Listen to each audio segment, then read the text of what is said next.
Hello বন্ধুরা, কেমন আছেন সবাই? আশা করছি সকলেই ভালো আছেন। অফিস থেকে বেরিয়ে দেখলাম ঘন মেঘে ঢাকা আকাশ। সবিতা মায়ের সঙ্গে দেখা করতে গেছে, আমাকে বলেছে অফিস থেকে ফেরার পথে ওকে যেন নিয়ে যায়। আকাশের যা অবস্থা দেখছি, ঝড় বৃষ্টির আশঙ্কা। অন্যদিকে নতুন বউয়ের আদেশ, হাওড়া থেকে ট্রেনে উঠে কয়েক স্টেশন যেতেই শুরু হলো বাঁধ ভাঙা বৃষ্টি। ট্রেনের কামরার ভিতরে আছড়ে পড়ছে ছাট। কেউ কেউ ট্রেনের মধ্যে ছাতা খুলে বসে আছে, ছাতা নিয়ে বেরলে বাইরে ফেলে আসি বলে ছাতা নিয়ে আর বেরি না। ব্যান্ডেল স্টেশনে গাড়ি দাঁড়াতে লাফিয়ে নেমে পড়লাম উল্টো দিকে। ডাউন ব্যান্ডেল লোকাল ছাড়ার অপেক্ষায়। ভাবলাম উঠে বাড়ির দিকে যাব নাকি। সবিতার মুখ মনে পড়ল, আমার জন্য অপেক্ষা করছে। বেচারি না গেলে দুঃখ পাবে। এতটা যখন এসেছি রিকশায়, আর তো মোটে মিনিট 10-এর পথ। কিন্তু হতো ছাড়া, বৃষ্টি থামলে তো পায়ের চটি ভিজে।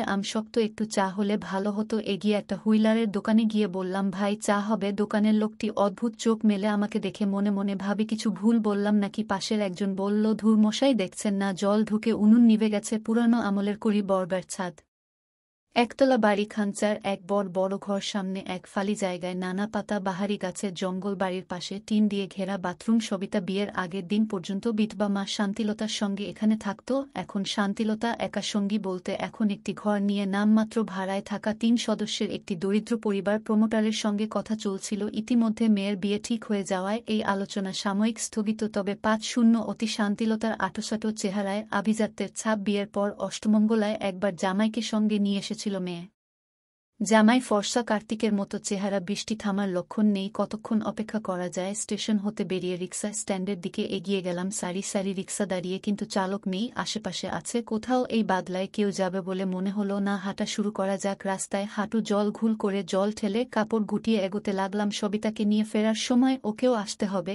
এভাবে আজ রাতে বাড়ি ফিরব না। অফিস না গিয়ে সকালে খেয়ে দিয়ে বাড়ি ফিরে আসবো। পথ যেন শেষ হতে চায় না। হাঁটু টনটন করছে। ঝপ করে চারদিক অন্ধকার হয়ে গেল। এই দুর্যোগে আবার লোডশেডিং। জামাই বরণের সুন্দর ব্যবস্থা ঘুটঘুটে অন্ধকার নর্দমায়। না পরিশেষে সাবধানে চলতে চলতে সবিতাদের বাড়ির সামনে পৌঁছলাম। বাগানে জল দড়িয়ে গেছে, গাছগাছালি পেরিয়ে রোকে উঠে দরজায় করা নাড়ি। কোনো সারা শব্দ নেই। ভিতরে কেউ নেই নাকি ঘুমিয়ে পড়ল নাকি? কটা বাজে? কবজি ঘুরিয়ে ঘুরি দেখব কি? অন্ধকারে নিজেকেই দেখতে পাচ্ছি না। জোরে হাঁক পারলাম, সবিতা সবিতাকে। আর খ্যান খেনে গলায় আওয়াজ এলো ভিতর থেকে। আমি নীলু। দরজায় শব্দ হচ্ছে, মনে হয় খুলছে। দরজা খুলে হারিকেন উঁচিয়ে একে এল বোঝার চেষ্টা করছেন শান্তিলতা মা। আমি নীলু। সবিতা আসেনি না? বাবা শুভু তো আসে নাই কেন? কিছু হয়েছে? আসেনি। বেকার এই দুর্যোগ ঠেলে আসা। কি করব ভাবছি। শাশুড়ি বললেন, তুমি ভিতরে এসো। বাবা ঢুকতে আমার হাতের ব্যাগটা হাত বাড়িয়ে নিয়ে বললেন, তুমি তো স্নান করে গেছো, দাঁড়াও একটা গামছা দিচ্ছি।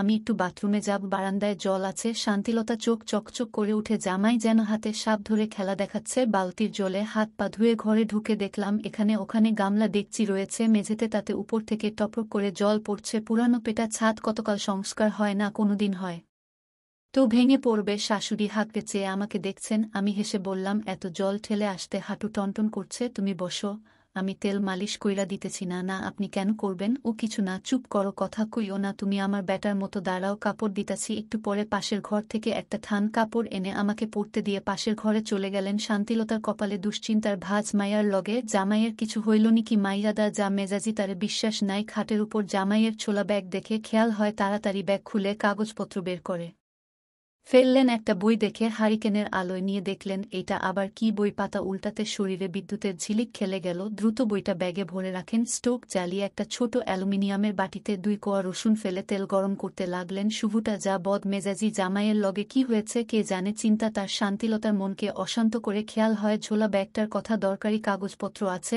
অন্ধকারে হাতরে হাতরে পাশের ঘরে গেলাম, চেয়ারে হেলান দিয়ে বসলাম। একটানা অনেকটা পথ জল ভেঙে পা দুটো অসার গরম তেলের স্পর্শে বেশ সুখ হচ্ছে। কিনিয়া সুগুর লগে গোলমাল, সেটা শান্তিলতা বোঝার চেষ্টা করেন। জামাই ভাইঙ্গা বলে, নাই কিছু একটা নিজস্ব হইছে, নাইলে এই দুর্যোগের রাইতে জল ভাইঙ্গা এতদূর আইতো না। জামাইয়ের সাড়া নাই। ঘুমাইয়া পড়ল নিকি? পিছন ফিরে তেল নিতে গিয়ে বাটিটা উল্টে গেল। মেঝে থেকে তেলকে বাটিতে তুলে মালিশ করতে থাকেন শান্তিলতা। আমার ঝিমুনি এসে গেল। বাবা আরাম হয়েছে?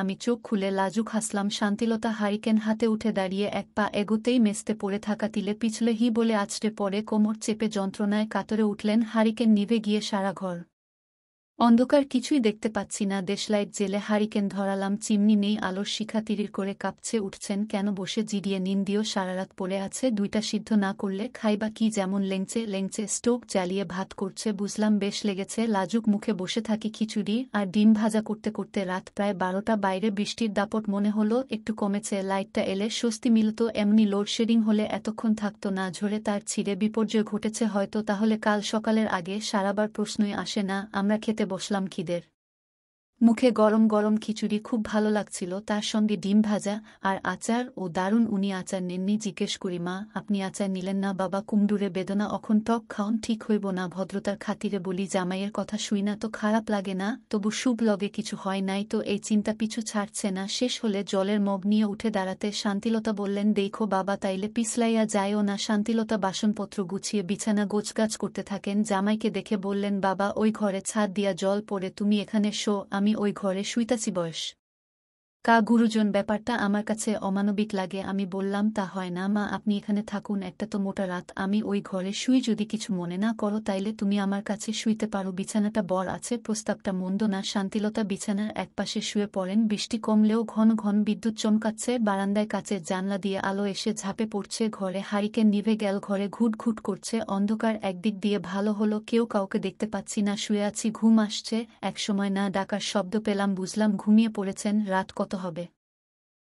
বালিশের নিচ থেকে ঘড়ি বের করে চোখের সামনে ধরে রাখি, বিদ্যুৎ চমকালে দেখব 2:30 বেজে গেছে, এবার শুয়ে পড়া যাক। ভোর হতে সবিতা ব্রাশ নিয়ে দাঁত মাজা শুরু করে, সবাই ঘুম থেকে ওঠেনি। মণিমালা দেখল কাকির চোখ মুখ ফোলা, রাতে ঘুমায়নি নাকি তাকে দেখে। কাকি বলল, মণি আমি এখন বেরোচ্ছি, তুমি দিদি উঠলে বলে দিও কোথায় যাবেন। জানার ইচ্ছে হলেই মণিমালা সাহস পায় না কাকির মুখ দেখে জিজ্ঞেস করার, মা উঠলে বলে দেব। মণিমালা ভাবে রানা কাকু রাতে বাড়ি ফেরে নেই, কোথায় যেতে পারে। রিকশার প্যাক প্যাক শব্দ শোনা যাচ্ছে, রাস্তায় শুরু হয়েছে লোক চলাচল, তাহলে জল নেমে গেছে। নীলকান্ত ঘুম ভেঙে উঠে বসে পাশের শায়িত শাশুড়ির দিকে চোখ পড়তে চমকে ওঠে। শাশুড়ির সার নেই, ডাকব কিনা ভাবছি, তাহলে কি জেগে আছেন? তাকিয়ে দেখুন চোখ বন্ধ, কিন্তু মুখে মৃদু হাসি। কাচের জানলায় চোখ রেখে সবিতা দাঁড়িয়ে দাঁড়িয়ে দেখছে দরজায় টোকা দেবে কিনা। পর মুহূর্তে মনে হলো দরকার নেই, 2-5-এর বদলে 5-0। এই যদি এত সুখ থাকো তুমি ওই বাগান নিয়ে। বন্ধুরা আজকের ভিডিওতে এখানেই শেষ করলাম, অনেক কষ্ট করে ভিডিওটি আপনাদের এর জন্য বানিয়েছি। যদি ভিডিওটি ভালো লেগে থাকে তাহলে একটা লাইক করবেন এবং চ্যানেলটি সাবস্ক্রাইব করবেন, এই আশা ব্যক্ত রেখে আপনাদের কাছে বিদায় নিচ্ছি। দেখা হবে আগামীকালের নতুন কোনো ভিডিওতে, সে পর্যন্ত সবাই ভালো থাকুন, ধন্যবাদ।